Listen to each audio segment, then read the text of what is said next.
저에게 9살 터울의 형님이 한 분 계시거든요. 나이 차이가 많이 나다 보니까 잘해줍니다. 예, 저희 집에서 먹을 거 잘 챙겨주는 스타일 아닌데, 제가 없을 때 맛있는 게 있으면 저희 형이 꼭 제 거를 남겨놨다 줍니다. 수학여행 같은 데 가면 보통 어머니, 아버지 이렇게 효자손 이런 거 사오잖아요. 근데 저희 형은 꼭 제 선물을 사왔거든요. 대단한 겁니다. 쉬운 게 아니거든요. 그래서 우리 형은 진짜 착하다. 너무 좋은 사람이다라고 생각을 했는데, 그런 형이 돌변하는 때가 가끔 있어요. 갑자기 막 제왕적으로 막 저희 누나들한테 뭐 이거 해 저거 해 시키는데, 만약에 안 하면 소리를 막 버럭버럭 지릅니다. 근데 소리만 지르면 다행인데, 그러다가 이렇게 두목을 쓰기도 하는 거예요. 그럼 절대 안 되는데 이제 폭력을 막 쓰는 거죠. 누나들한테만 그러는 게 아니라 저한테도 그래서, 어제는 분명히 맛있는 걸 줬던 형인데 오늘은 갑자기 보자마자 막 소리 지르면서 숙제했어 막 이래서 안 했는데, 그럼 또 막 때리는 거예요. 그래서 우리 형은 천사인가 악마인가 막 이런 고민을 진짜 많이 해봤거든요. 진짜 사람이 왜 이러는 거야? 어제는 너무 좋은 사람 같았는데 오늘은 너무 나쁜 사람 같은 거죠. 뭐 승질이 왔다 갔다 하니까 이상하다라고 생각을 했는데, 뭐 지금은 저희 형도 한갑이 이제 됐기 때문에 힘도 다 빠지고 그러진 않지만, 그 형의 옛날 모습이 여전히 제 안에 이렇게 남아 있어요. 그러면서 놀라는 건 뭐냐면, 우리 형이 그랬던 사람이지라는 것보다 제 안에도 그런 모습이 있는 거예요. 저한테도 그런 모습이 있더라고요. 우리 아이들이, 저희 아이들이 이제 뭐 다 성인이 됐으니까 이제는. 근데 어렸을 때 막 3살, 4살, 7살 막 이럴 때는 이제 부교육자로 한참 사역할 때라 정말 시간이 없었거든요. 힘들고. 근데 그때도 어떻게든 시간을 쪼개 가지고 아이들하고 어디라도 놀러 가고 뭐라도 보여주려고 하고 정말 애를 많이 썼어요. 제가 생각해도 참 괜찮은 아빠였던 것 같아요. 예, 괜찮았어요 그때는. 그런데 문제는 뭐냐면, 그렇게 스스로 괜찮은 아빠같이 느껴지는 때가 있는가 하면, 정말 별일도 아니거든요, 생각해 보면. 그런데 뭔가 이렇게 딱 걸리는 게 있는 거죠. 그러면 애들한테 불같이 성질을 내는 거예요. 막 소리를 버럭버럭 지르고 막 화를 냅니다. 그러다 그게 막 도에 넘어가면 이렇게 한 대 때려주기도 하는 거죠. 그러고 나면 막 후회가 막 밀려드는 거예요. 내가 왜 그랬을까? 내가 진짜 왜 이랬을까? 별것도 아닌데 왜 이랬을까? 이 조그만 애들이 상처를 받았으면 어떡할까? 이러고 또 때리는 건 한순간인데, 이제 또 상처받지 말라고 또 일주일 내내 한 달 내내 기도하는 어리석은 이제 저를 보게 되는 거죠. 정말 너무 이상한 거예요. 그럼 그때마다 제 아내가 이렇게 뼈아픈 마디 한마디를 던졌는데, 뭐냐면, 자기는 화낼 때 보면 꼭 다른 사람 같아요. 이렇게 말하는데, 그걸 조금도 부인할 수 없는 거예요. 제가 저를 생각해도 막 잘해주고 웃고 있는 저와 막 화내고 있는 저가 너무 다른 사람 같은 거예요. 막 이중인격자 같고, 저희 형은 천사인가 악마인가 있는 것처럼 나는 천사인가 악마인가 막 이런 질문이 던져지는 거죠. 그러면 지금은 안 그러느냐? 네, 지금은 좀 낫습니다. 그래도 지금은 그 정도는 아닌데, 그래도 여전히 그런 좀 이중적이라고 해야 될까요?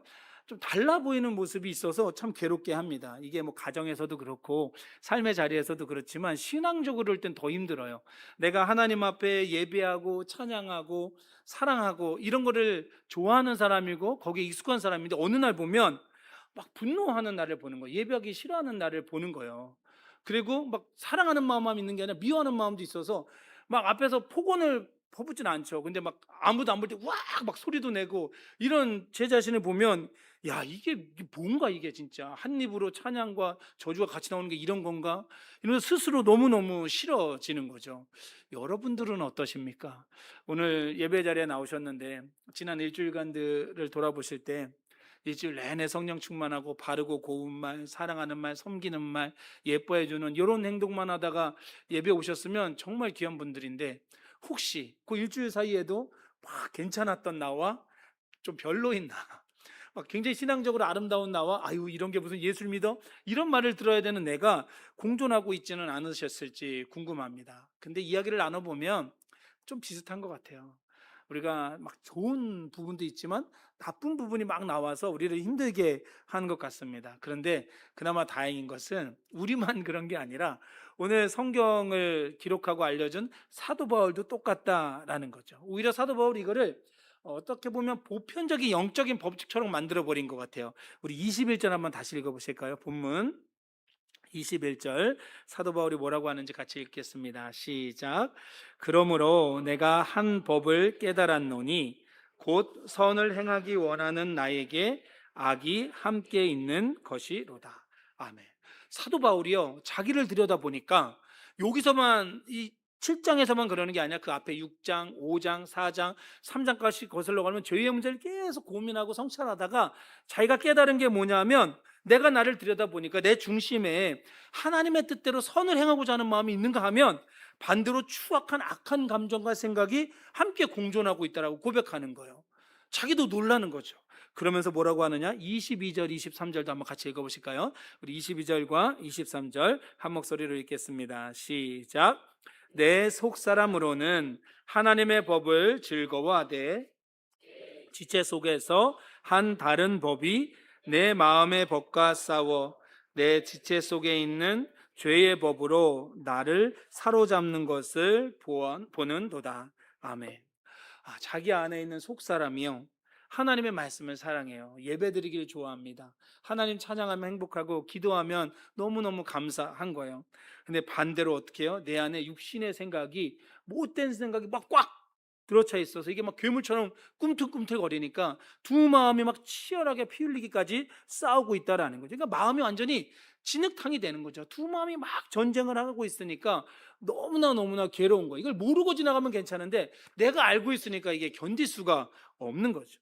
그래서 우리는 여기에서 중요한 영적 질문을 하나 던져보게 되는 거죠. 우리는 예수 그리스도를 믿고 구원받은 하나님의 백성임을 믿습니다. 그럼 믿으세요?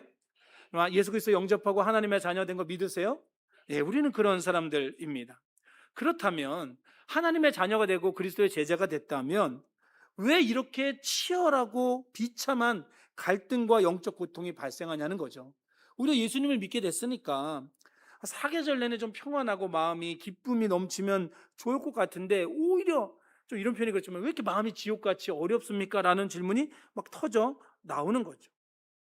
사도 바울이 로마서만이 아니라 그의 많은 서신들에서 율법, 행동, 의, 여러 가지 믿음, 이 모든 것들을 말씀하면서 무엇을 얘기하냐면, 우리가 성령님이 우리 안에 계셔서 우리가 믿음이 생겼다는 거예요. 성령님이 함께하지 않으시면 우리가 예수님을 구세주로 인정할 수 없었던 거죠. 고백할 수 없었던 거예요. 그러니까 우리가 예수님 믿는다라고 고백하면 성령님 우리 안에 계신 거예요. 그래서 예수님의 사람이 됐는데, 참 이게 역설적이게도 성령님이 계시니까 또 뭘 알게 되냐면 나의 이런 이중적이고 못난 모습이 느껴지는 거예요. 예전에 없었던 게 아니라 그거를 옛날에는 모르고 지나갔던 것들을 이제 내가 속속들이 알게 된 거죠. 아마 여러분들도 경험해 보신 적 있을 거예요. 예수님을 믿게 되니까 어려워진 것 많지 않습니까? 성경을 읽게 되니까, 예전에 예수 안 믿을 때는 그냥 자유롭게 했어요. 예전과 다르게 요즘은 그래도 뭐 술과 담배가 죄입니다라고 많이 강대상에서 얘기 안 하지만, 예전에는 예수 안 믿을 때는 뭐 술이 어때? 담배가 어때? 이랬는데 예수 믿고 나니까 이게 다 죄 같고 어려워집니다. 사람들하고 싸울 수도 있지. 나한테 못되게 하면 나도 못되게 굴 수 있지. 아유, 뭐 저 사람 날 때리기도 하는데 이랬던데 나도 한 대 더 때려줘야지. 이랬던 마음이 원수를 사랑하라고 하고 섬겨주라고 하니까 우리가 막 거기에 자꾸 걸리는 거예요. 옛날에는 아무렇지도 않았던 것이, 예수 안 믿을 때는 그냥 넘어갈 수 있었던 것이 이제는 안 되는 거예요. 심지어 뭐 예를 들어서 예수를 믿는다, 교회를 다닌다 해도 뭐 예수님 말씀하신 것처럼 너가 입술로는 나를 공경하지만 마음은 나에게서 멀다. 그러니까 대충 종교적으로 왔다 갔다 하는, 그럴 때는 몰랐던 게 이제 정말 하나님 사랑 알게 됐거든요. 예수님과 함께하는 게 행복하거든요. 예배 드리면서 말씀 듣고 찬양하고 기도하는 게 막 기다려지고 행복해지면 하나하나가 다 걸리는 거예요. 내 안에 부끄러운 것들이 다 생각나고, 하나님 나는 어떻게 하면 좋아요? 나 이거 어떻게 하면 좋습니까? 이런 질문이 막 터져 나오는 거죠. 근데 여러분, 이때 하나님 앞에 감사할 수 있길 바랍니다. 이런 고민이 막 생겨나고 스스로 막 싫어지기도 하잖아요. 그때 오히려 하나님 앞에 감사하세요. 왜냐하면 죄 때문에 아파하고 영적으로 탄식하는 것은 우리의 영혼이 살아있다는 확실한 증거이고 우리가 성도라는 증거이기 때문입니다. 이걸 분명히 우리 마음속에 새겨야 합니다. 제가 선교단체에서 선교훈련 받을 때에 국내 전도여행을 이곳저곳 다녔었는데, 그러다가 여수를 간 적이 있어요. 여수에서 어디로 갔냐면, 가다 보니까 손양원 목사님, 사랑의 원자탄이라고 불리시는 손양원 목사님 사역하셨던 그 지역으로 가서 도성교회라는 곳에 갔는데, 갔더니 거기가 음성 나환자촌이더라고요. 그러니까 우리로 따지면 파주리가 전부 다 예전에 이제 나병 환자였던 분들이 모여서 살고 있던 거예요. 이제 전도팀이 왔다고 하니까 원래도 방문객이 많이 없어서 그랬는지 몰라도 뭐 담임 목사님하고 장로님들이 이렇게 나와 주셨어요. 그래서 같이 이렇게 이야기를 차 마시면서 이야기를 나누는데, 이야기 나중에 장로님들 들어오는데 솔직히 깜짝 놀랐어요. 왜냐하면 얼굴이 이목구비가 반이 없는 분들도 있고, 손이 이렇게 손가락이 없는 분들도 있고, 어, 처음 보는 모습이었거든요. 그런 모습은 말로만 들었지 눈으로 직접 보니까 저도 놀라고 같이 왔던 팀원들도 다 놀라고 있었어요. 그러면서 저희 안에 또 얼마나 아팠을까 막 이런 생각이 드는 거죠. 근데 그런 질문하는 사람이 많아서 그런지 몰라도 그때 장로님 한 분이 그런 말씀을 하시는 거예요. 이거 안 아프다. 그리고 또 중요한 게 이거죠. 안 옵는다. 걱정 안 해도 된다. 그러면서 이게 진짜 안 아픈 게 사실은 이 손가락이 막 떨어져 나가고 발가락이 떨어져 나갈 때도 안 아팠답니다. 그러니까 그 병이 아픈 줄 모르는 거예요. 그러니까는 이게 막 그런 말도 아니에요. 쥐가 와서 발가락을 깨물어도 뛰어가도 모른대요. 아픈 줄을 모르는 거예요. 그러면서 걱정하지 말아 했는데 더 걱정되더라고요. 그런 말이니까 더 걱정되는 거예요. 그런데 이 한센병, 이 나병 환자들을 치료하던 유명한 박사님이 폴 브랜드 박사님이라는 분이 계시거든요. 근데 이분이 이런 이들을 많이, 음성난 환자가 아니니까 돌보면서, 이게 자기도 그런 병이 걸릴 수 있으니까 죽는 건 둘째치고 자기가 이제 사역을 못 하게 되잖아요. 그러니까 이분이 밤마다 했던 게 뭐냐면 바늘을 갖다가 손과 발을 찔러봤다는 거예요. 찔렀을 때 아따고 아프면 하나님께 감사 기도를 한 거예요. 하나님 감사합니다. 오늘도 제가 통증이 느껴집니다. 제가 살아있음을 느낍니다. 이러면서 감사 기도를 하고 또 사역을 할 수 있었다는 거죠. 영적으로도 마찬가지인 거예요. 우리가 이런 어떻게 보면 이중적으로 보이고 나 왜 이 모양이지라는 생각이 들고 막 고통스럽고 막 죄책감이 어쩔 줄 몰라 하는 모습, 여러분 우리의 영혼이 살아있다는 증거인 걸 믿으시기 바랍니다. 우리가 그만큼 깨어있기 때문에 괴롭다는 것을 우리가 기억해야 됩니다. 그래서 이것을 반복하며 가고 있다는 것은 마치 어린아이가 이제 제대로 걷기 위해서 걸음마 연습하고 수도 없이 넘어지는 것과 같은 거예요.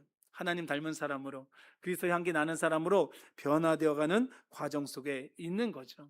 물론 그렇다고 해서 우리가 뭐 알아서 잘 되겠지라고 이렇게 게으름뱅이처럼 있어라 이런 게 아니라, 그래서 우리는 끊임없이 말씀 앞에 나아가야 돼요. 하나님 앞에 나아가야 됩니다.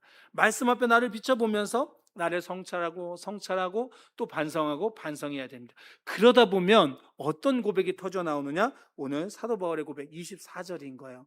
우리 24절 한번 같이 읽어보실까요? 본문 24절 한 목소리로 함께 읽겠습니다. 시작.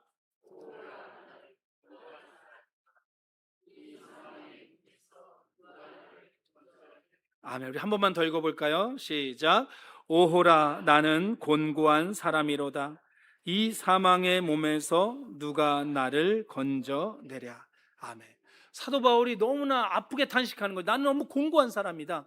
이 곤고하다라는 마음이 한자거든요. 곤란할 곤자와 괴로울 고자예요. 그러니까 곤란하고 괴로운 거예요. 마음속도 몸도 너무너무나 힘들고 고생스러운 상태를 말하는 거예요. 그러니까 어려웠겠네, 힘들었겠네, 아이고 몸에 사망 몸에 있는 거죠, 괴로웠겠네라고 우리는 생각할 수 있습니다. 우리가 느끼기에도 정말 사도 바울이 힘들었겠다라고 여겨지죠. 그런데 사실 우리가 생각하는 것과는 비교되지 않는 고통을 사도 바울이 아주 처절하게 고백하고 있는 거예요. 이 편지를 받고 있는 사람은 로마에 살고 있는 사람들이잖아요. 이 사람들은 이 한 구절을 보면서 아마 경각심에 눈이 번쩍 떠졌을 거예요. 이 정도라고? 라는 생각이 들었을 겁니다.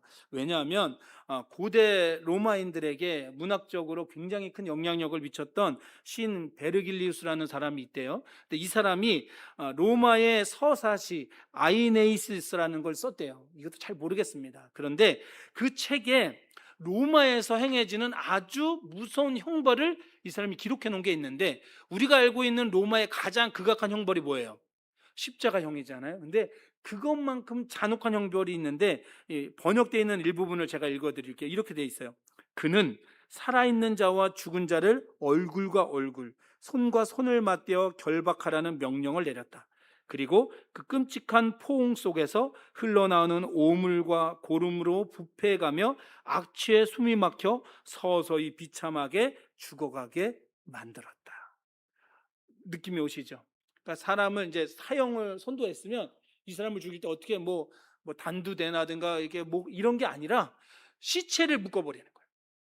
시체를 얼굴 걸게 그대로 묶어버리는 거예요. 그러면 또 다른 걸 찾아보니까 거기에서는 이제 더 징그러워요. 막 구더기가, 시체가 썩으면서 구더기가 일로 옮겨가고, 이것들을 하면서 모든 염증과 못된 게 다 넘어가서 이 사람이 죽어가는 거예요. 그렇게 서서히 죽어가는 거예요.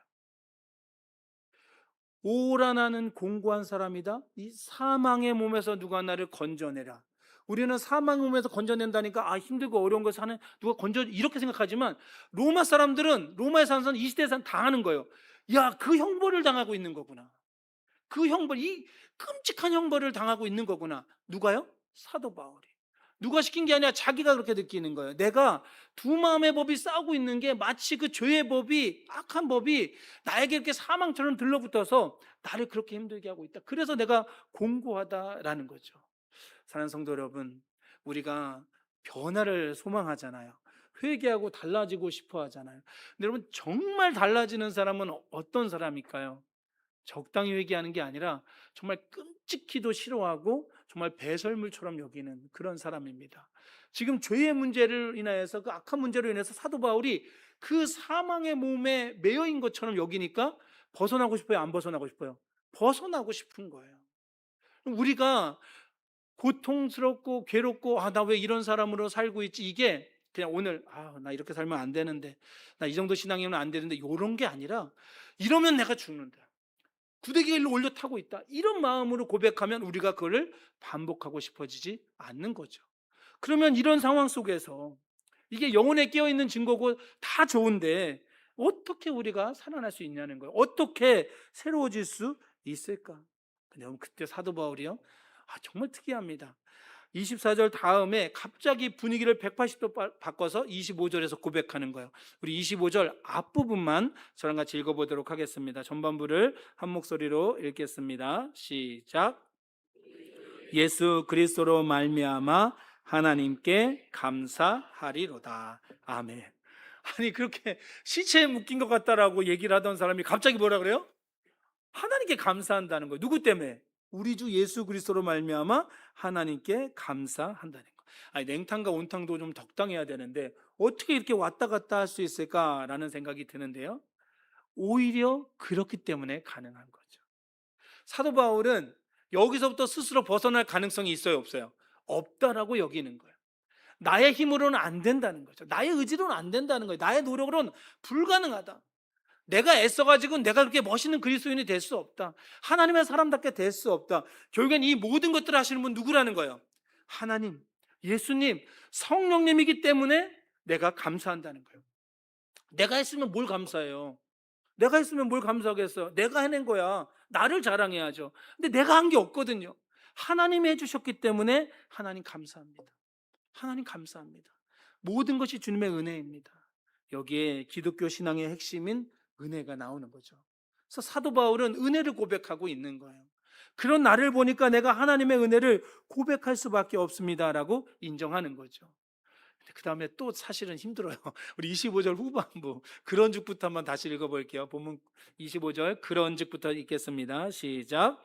그런즉 내 자신이 마음으로는 하나님의 법을, 육신으로는 죄의 법을 섬기노라. 아멘.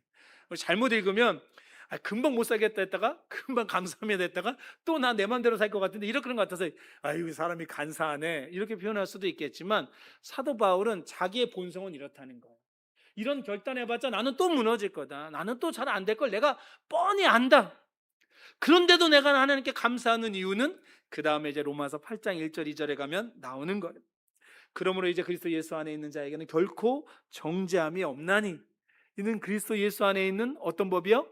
생명의 성령의 법이 죄와 사망의 법에서 너를 해방하였습니다. 할렐루야. 이거죠. 사도 바울은 이걸 말하고 싶은 거예요. 나에게는 아무 소망이 없다, 아무 희망이 없다, 내가 애써봐도 안 된다. 그런데 내가 애씀이 나에게로 향하는 게 아니라 예수님께로, 성령님께로, 하나님께로 하면 하나님께서 해주실 거다. 그래서 나는 하나님 앞에 감사하고 하나님께 찬양한다. 사랑하는 성도 여러분, 우리를 향한 시선을 하나님께로 돌릴 수 있길 바랍니다. 내가 해내려는 노력과 열심을 하나님을 향한 노력과 열심으로 바꾸시기를 축복합니다.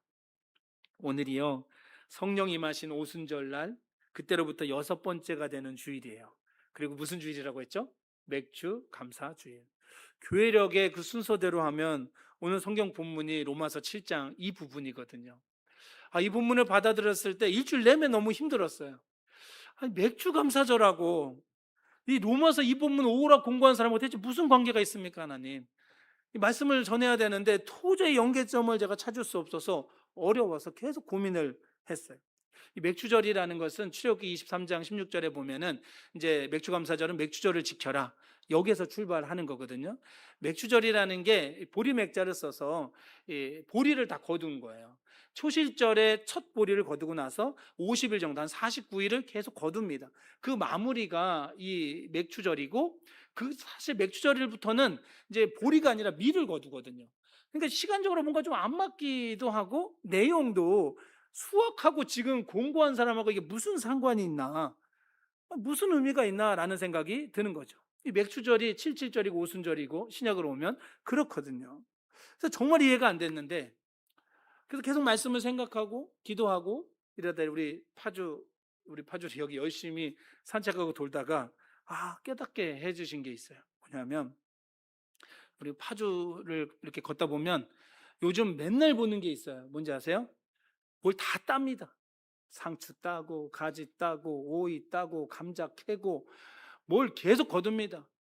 고추 따고 심지어 앵두는 다 따먹었어요. 이제 자두 따고 살구 따고 이제 조금 있으면 다른 거 따먹겠죠. 그 한가운데 있는 거예요. 그러니까 맥주감사절이, 오순절이 그냥 한 번 성령 받고 끝, 열매 먹고 끝이 아니라, 지금 보니까 어제도 거뒀는데 오늘도 거둡니다. 내일도 거둘 겁니다. 상추 한 번 따먹으면 끝인가요?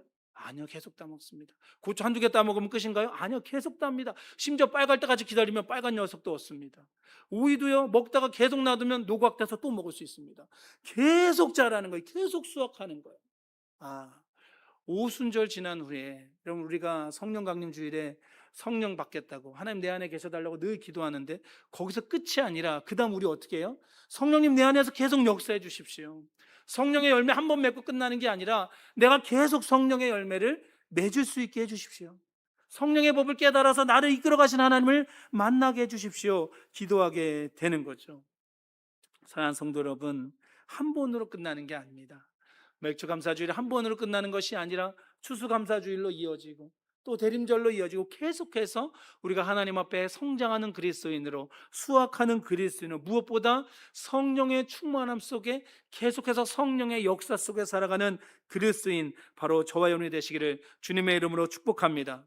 위대한 사도 바울이 예수님을 만나고 성령도 받고 그랬던 사람이, 나는 너무 공고해요, 시체가 묶여있는 사람 같아요 라고 그렇게 고백했던, 정말 긴 시간을 고백해서 한마디 하고 싶었던 게 뭐냐면, 그래서 나는 우리 주 예수 그리스도로 말미암아 하나님께 감사합니다. 다른 게 아니고 예수님 때문에, 성령님 때문에 하나님께 감사합니다. 사랑하는 성도 여러분, 우리의 삶이 앞으로 살아낼 2026년의 6개월이 예수님 때문에, 성령님 때문에 하나님께 감사한 인생 되기를 주님의 이름으로 축복합니다. 우리는 또 갈등할 거예요. 또 어려울 거예요. 오늘 은혜 받았어도 어쩌면 오늘이 가기 전에 저녁에 이 은혜를 또 까먹을지도 모릅니다. 사랑의 마음이 풍성했다가도 밥 먹다가 기분 나쁜 표정 한번 보고 내가 저 인간을 어찌게 할까, 이렇게 미워하는 마음이 싹 들 수도 있습니다. 여러분, 그때 기억하세요. 그런 나를 하나님이 사랑해 주시는 거예요. 그런 나에게 성령님이 역사해 주시는 거고, 우리가 성령님을 바라보면 성령님 우리를 믿음의 길로 인도하시며 하나님 앞에 감사하고 찬양하는 사람으로 바꾸어 주실 줄 믿습니다. 나는 곤고한 사람이 맞습니다. 우리는 곤고한 사람이 맞습니다. 내 자신을 보면 그 곤고함 속에 살다가 죽을 겁니다. 하지만 성령님이 계시기에, 예수님이 계시기에, 그 보혈이 여전히 내 안에 역사하시기에 하나님께 감사하고 찬양하는 믿음의 삶을 살아내는 저와 여러분이 되시기를 주님의 이름으로 축복합니다. 우리 함께 말씀 기억하면서 찬양하도록 하겠습니다. 우리가 믿음으로 걸어갈 수 있는 것, 나의 능력 아니죠. 나의 힘 아닙니다. 내 노력 아닙니다. 수없이 노력해도 또 실패하는 게 어쩌면 우리의 인생일 겁니다. 우리의 신앙일 겁니다. 하지만 그런 내가 또 일어날 수 있는 이유가 있다면 우리를 구원하신 그리스도의 보혈, 우리와 함께 하시는 성령님의 교제하심, 그것을 바라보며 하나님 주님께 나아가겠습니다. 성령님 역사해 주십시오. 예수님 나를 도와주시옵소서. 우리 간절히 소망하는 마음으로 함께 믿음으로 찬양하며 나아가도록 하겠습니다. 6월절 어린 양의 피로, 절 어린 양의 피, 나의 삶의 문이 열렸습니다. 내가 연 것이 아니라 우리 예수님의 보혈로 우리의 삶의 문이 열렸습니다. 믿음을 고백해도 우리 안에 죄성이 악한 마귀가 우리를 흔들어놓겠지만 주님의 보혈이 우리를 이끌어 주실 것입니다. 우리가 의롭게 설 수 있는 이유, 예수 그리스도 오직 주님께 있음을 고백합니다. 나는 주님의 보혈 아래 있습니다. 난 주 보혈 아래 있네. 그 피로 내 죄 사했네. 하나님의 은혜 날 거룩해 하시오. 난 주 보혈 아래 있네.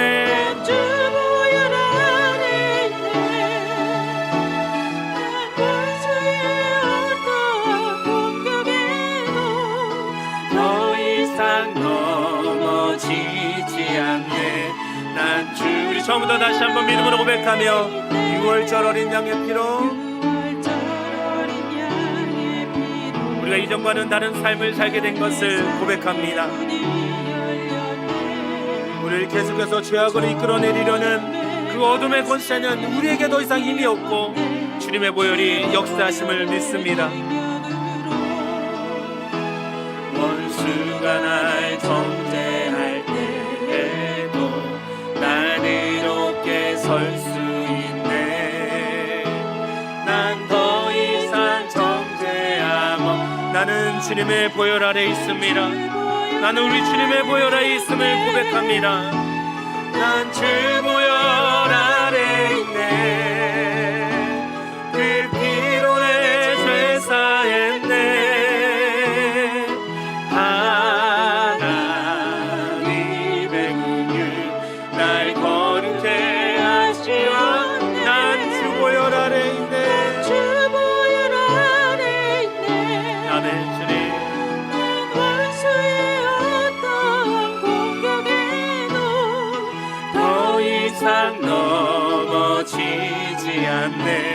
난 주, 우리 한 번 더 믿음으로 고백하며 난 주 보혈 아래 있네. 난 주 보혈 아래 있네. 그 피로 내 죄 사했네. 하나님의 은혜 날 거룩해 하시었네. 난 주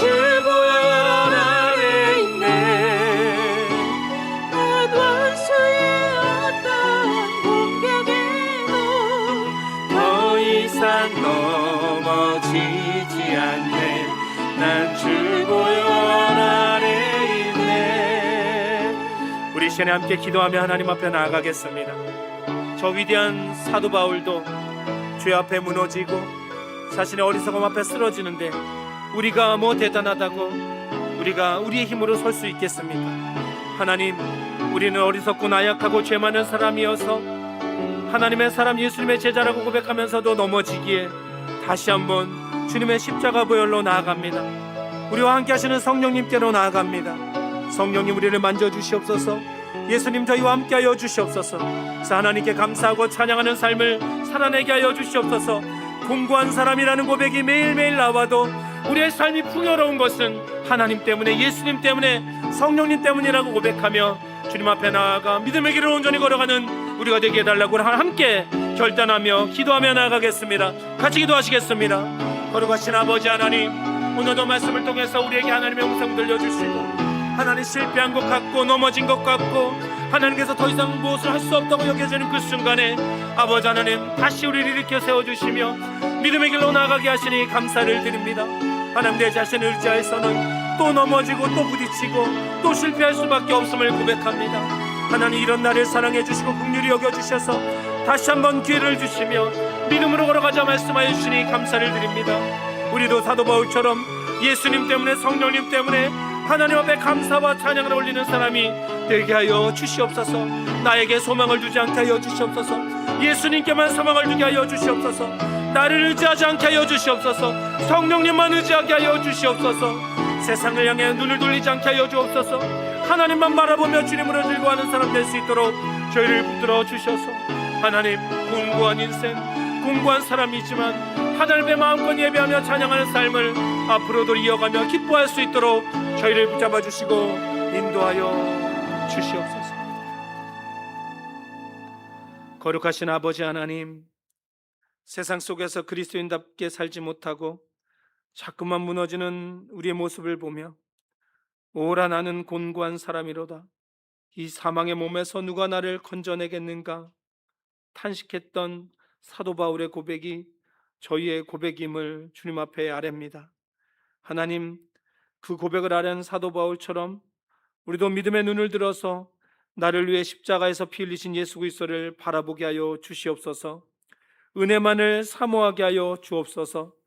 내 자격이 아닌 오직 주님의 사랑으로 구원받았음을 기억하게 하시고 이 공고한 자의 영혼 중심에서 우리 주 예수 그리스도로 말미암아 하나님께 감사하리로라라는 위대한 믿음의 고백이 날마다 터져나오게 하여 주시옵소서.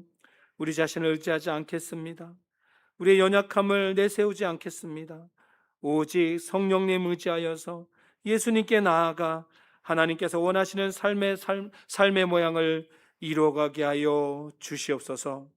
우리를 온전케 하실 우리 주님 예수 그리스도의 이름으로 기도드립니다. 아멘.